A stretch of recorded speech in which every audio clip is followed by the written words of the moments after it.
Hey guys, so today I want to give you a little walk around tour of just a small portion of our property.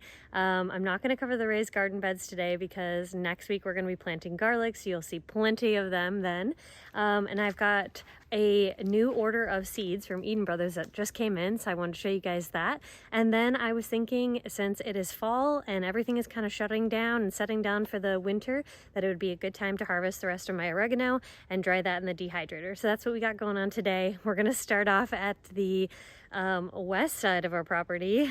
And so over here, I discovered that we have 3 apple trees. And one of them is actually producing fruit. The other 2 are not. I think it's because they are very neglected and overgrown and have been mostly forgotten about. So we've got 1, 2, 3. I know nothing about them. I don't know much about apple trees at all. I've never even had an apple tree. Never tried to grow my own apples, but I'm very excited when I discovered these cute little guys. So I'm gonna do some research on them. I was looking into pruning apple trees, and it did say that you should wait until winter or early spring when they're dormant, or at least till after all the apples fall. So there was only a few apples on these trees, and I think they're just really overgrown. I think they need a deep pruning, a big cutback. So I am gonna probably get after that maybe this fall, maybe I'll wait till this winter, we'll see. And I'm hoping that I can kind of bring them back to life and hopefully next year harvest some more apples. We will see. So if you guys have any idea what type of apple tree this is, or what I need to do to bring them back to life and revive them, please comment down below and let me know, as I'm very excited about it. Okay, moving over here, I want to show you guys this magical tree. Look at this. What? Okay, so the gardener that lived in this house probably 10 to 20 years ago planted some amazing stuff, and there's still tags hanging out. This one says it's an Acer Ganala, small graceful tree with glossy green leaves turned vivid scarlet red, fall accent specimen plant. Look at this fall color. Oh my God. This is our neighborhood cat. He just moved in this summer. He's super friendly. Apparently he got into a little fight with some of the other neighborhood cats, and now he has a little injury. Poor thing. Anyway, look at how pretty this tree is. I'm obsessed with it. It is gorgeous, and it just looks so good next to some of our shrubs, like this deep purple one. Oh, and then some apple trees next to it. Love that. Got a little Japanese maple, another maple tree, and then a whole chunk of all different colored rhododendrons. So, sorry, man. Okay. Look at him, poor thing. Okay, so over here there was a red, a yellow, and a pink rhododendron tucked in here, right here. That bright color is a huckleberry bush. And then over here, raspberry bushes. Here and here. And they didn't produce any fruit this year because I actually didn't know that they were there.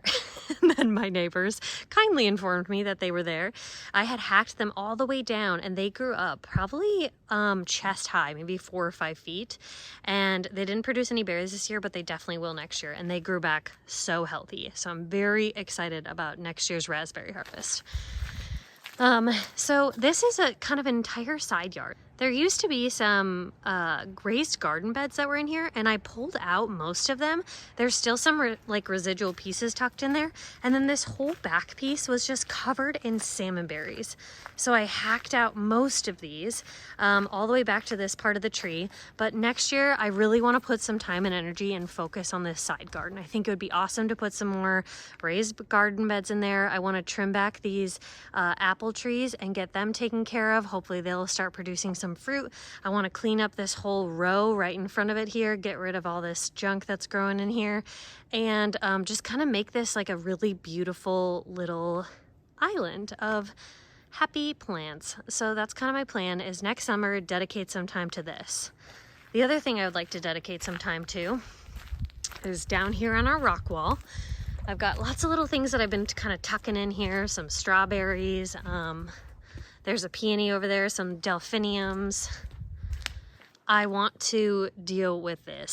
So our rock wall splits, goes down the driveway. So this is the initial layer, and then there's another layer which kind of holds up our grassy spot there.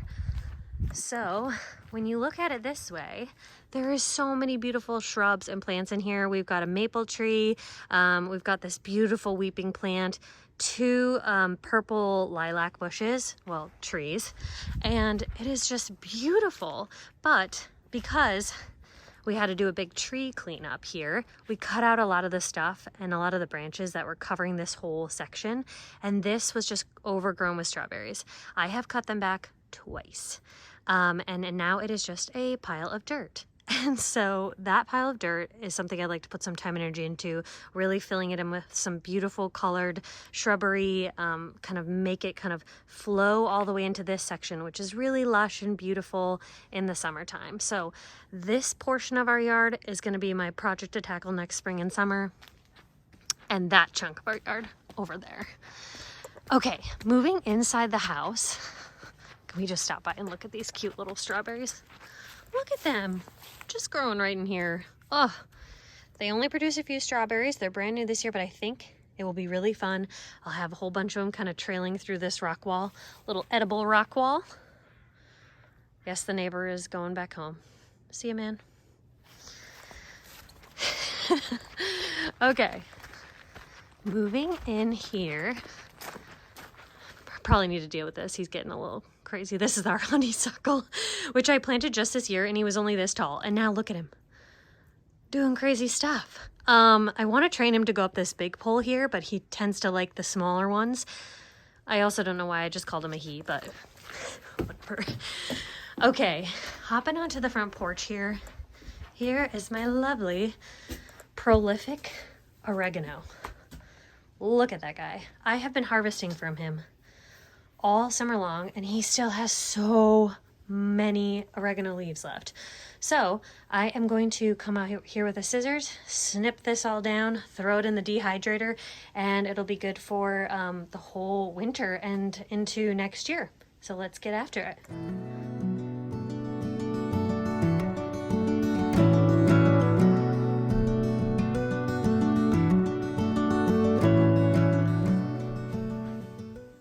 Okay guys, we have our big stack of oregano.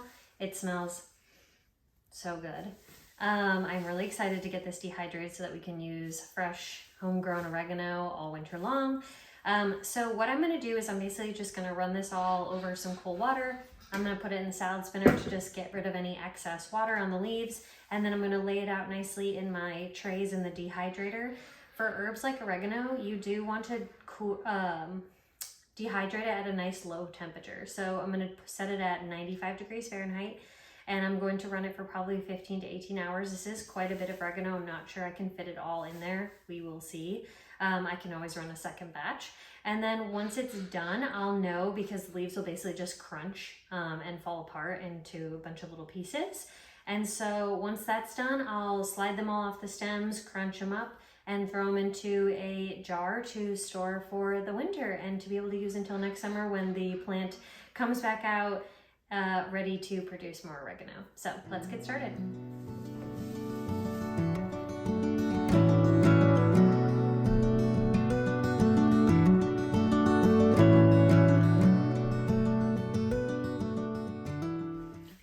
We got it rinsed. Let's throw it in this salad spinner. Get rid of all that extra water.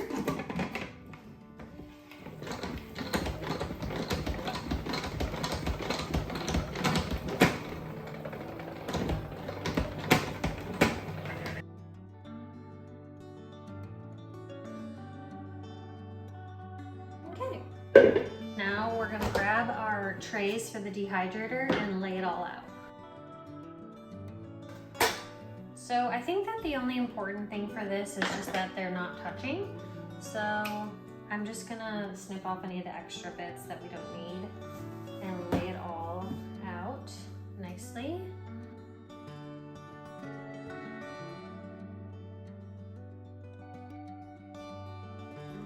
I think that's plenty of oregano. My husband and I do use oregano quite a bit in our recipes, but not like overly. I do have some scraps left. Some of these leaves are kind of beaten up. I could go through and pick out a few more pieces, but I'm not gonna worry about it. I'm just gonna run this batch. So now we just need to move this over.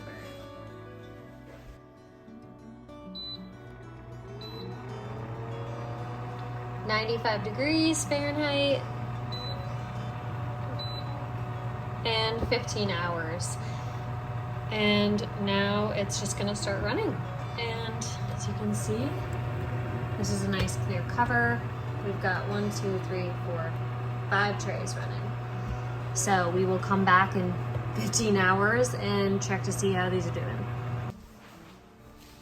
Okay guys, so while we're waiting for the oregano to dehydrate, I thought it'd be fun to go through my Eden Brothers seed order that I just got in. My friend Hannah and I sat down with our laptops and we kind of jointly went through and picked out a whole bunch of seeds. We did some herbs, some vegetables, some flowers and fun things like that. So let's look through and see what we got.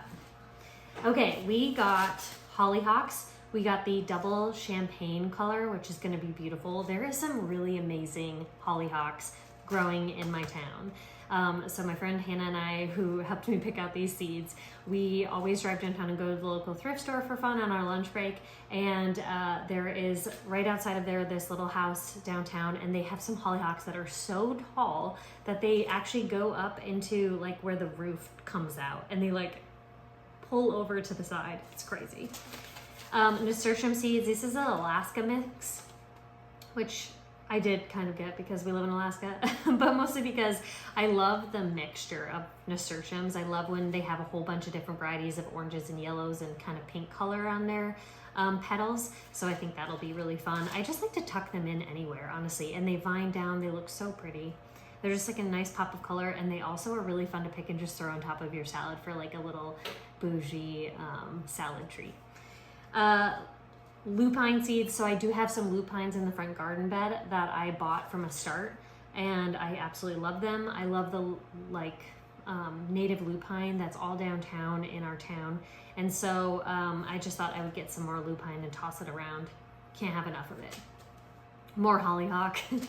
I got some Swiss chard. I have never grown Swiss chard, nor do I buy it from the grocery store, so this is kind of a weird one. But I thought it'd be kind of fun to try. I'm like a pretty open-minded person. I like to try new vegetables and foods all the time. And so I thought, why not? Maybe if I grow it at my house, maybe I'll be more likely to try and be interested in using it in my diet. So we'll see. Brussels sprouts.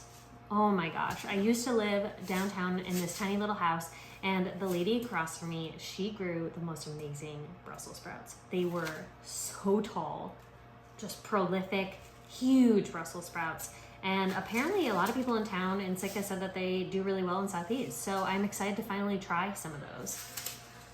I'm definitely looking at how many seeds I ordered, going to have to put some more garden beds, raised garden beds in that side, because I don't know where all these plants are gonna go, but we'll figure it out.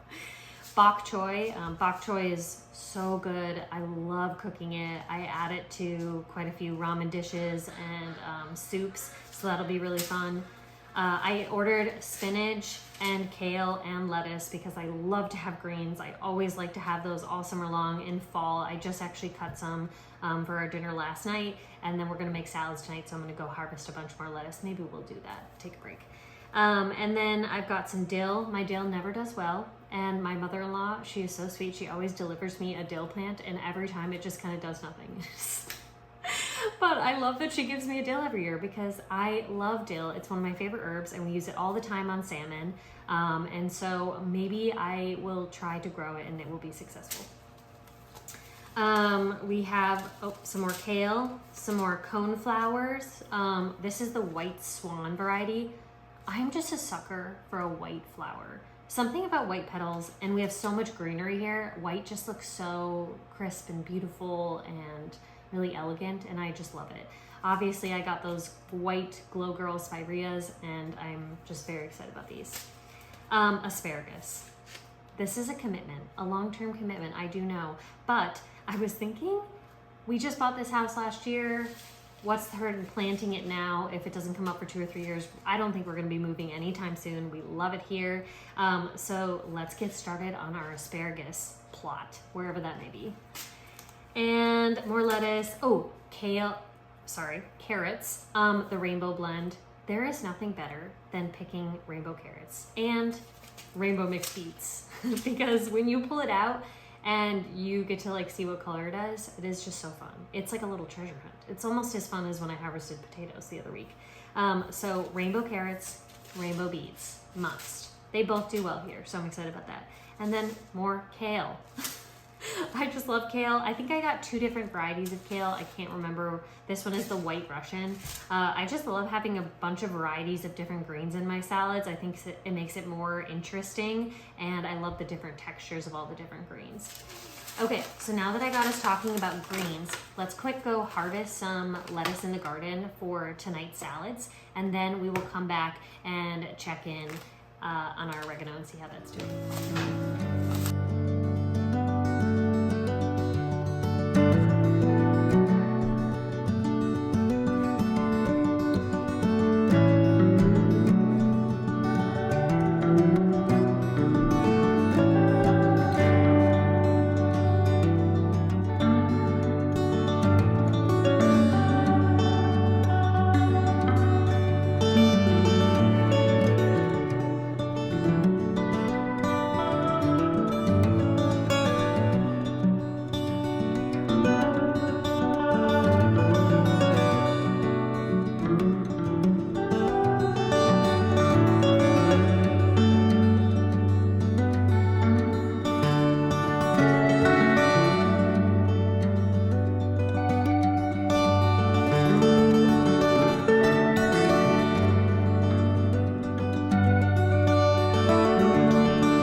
Okay guys, we're back. It's the next day. I ended up actually running the oregano in the dehydrator at 95 degrees Fahrenheit for 22 hours. I think that there was just a ton of it in there and it just took longer than normal. So usually 15 to 18 hours, but if you stack it as full as I did, it'll be over 20 hours.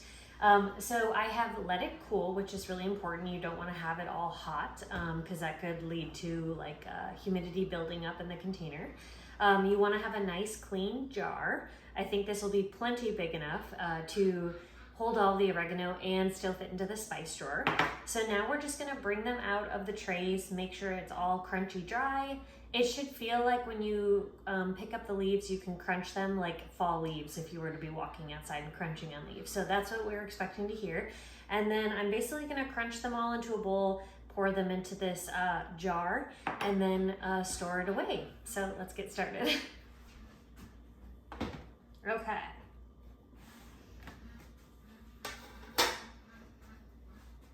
So as you can see, all the leaves are really shriveled up and dry and nice and crispy. So I'm gonna get a bowl. And then I'm going to basically just run these over the stems and peel them off into this bowl to get all the leaves. The stems I don't need. And they should slide off really nice and easy and be super crunchy and dry when you touch them. So we'll slide all these off. Hopefully this will all fit in one jar. If not, we can always give some to some friends. I don't think we need more than one big jar of oregano. Probably unnecessary. Okay, one tray done. I don't know if you can hear it, but it definitely sounds like fall leaves crunching.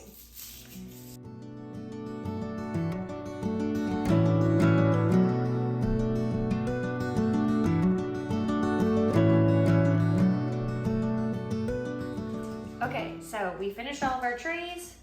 All the leaves are in this bowl. As you can see, they're probably still a little bit too big. So I'm just gonna kind of crunch them up with my hand. If you need to make them even finer, you could use a mortar and a pestle. Crunch them up.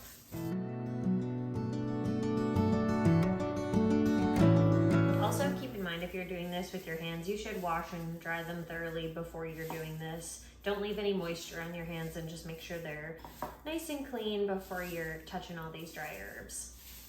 Okay, that is good for me. Some people might want them a little bit finer, and like I said, you could use a mortar and a pestle, but this is perfect for me. I am going to just pour this into our jar. Try not to make a mess. I made a mess. All right, that is 1 full jar of oregano, dehydrated. And I just have a regular mason jar lid that I labeled oregano with the year on it, so I know when I put this in the jar. And we're all set to go. And now we'll just put it in the spice drawer. Perfect. All right, guys, that is it for this weekend. Thanks so much for watching, and we'll see you later.